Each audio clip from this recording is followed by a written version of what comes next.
খুনি হাসিনা এবং তার দোসররা সব দিক দিয়ে চেষ্টা করছে আমরা যেন সফল না হই, এবং কোনোভাবে যদি আমরা ব্যর্থ হই, আমরা যারা এখানে রয়েছি কারোরই অস্তিত্ব খুনি হাসিনা রাখবে না। ওই 5ই অগাস্টের আগে যেমন এমন অনেক শহীদ পরিবার রয়েছে, ঠিকমতো দাফন করতে দেওয়া হয় নাই, বাড়িতে থাকতে দেওয়া হয় নাই, থানায় হয়রানি করা হয়েছে, আবার যদি খুনি হাসিনা দোসররা আসে একই কাজ করা হবে। সেই জায়গা থেকে এটা আমাদের সকলের দায়িত্ব যে যেই স্বপ্ন নিয়ে যে স্পিরিট নিয়ে অভ্যুত্থান হয়েছে সেটাকে রক্ষা করা। আমরা আমাদের জায়গা থেকে সরকারের যেমন গঠনমূলক সমালোচনা করব, একইভাবে আমরা প্রশাসন থেকে শুরু করে সার্বিকভাবে সকলকে তাদের কাজে সহযোগিতাও করব। এবং আমরা এখানে আমাদের পুলিশ প্রশাসন রয়েছে, জেলা এবং বিভাগীয় প্রশাসন রয়েছে।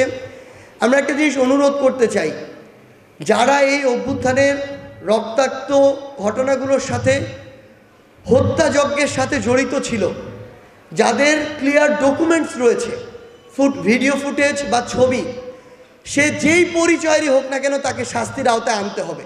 বসুন্ধরা টিস্যুতে ছাড়ের ছড়াছড়ি। বসুন্ধরা টিস্যু নিয়ে এলো নিশ্চিত ছাড়।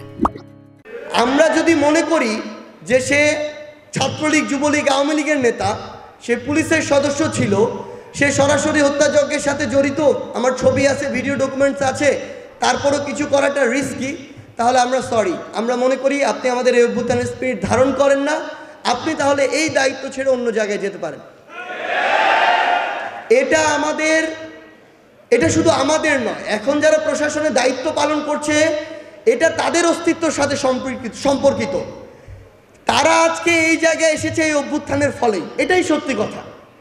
এটা যদি না হতো হয়তো তাদেরকে কোনো জায়গায় পুলিশ লাইন্সে রাখা হতো, কোনো জায়গায় ট্রেনিং সেন্টার রাখা হতো, কোনো জায়গায় বান্দরবনে পোস্টিংয়ে রাখা হতো। এটাই হয়েছে, আমরা তো এখন দেখছি।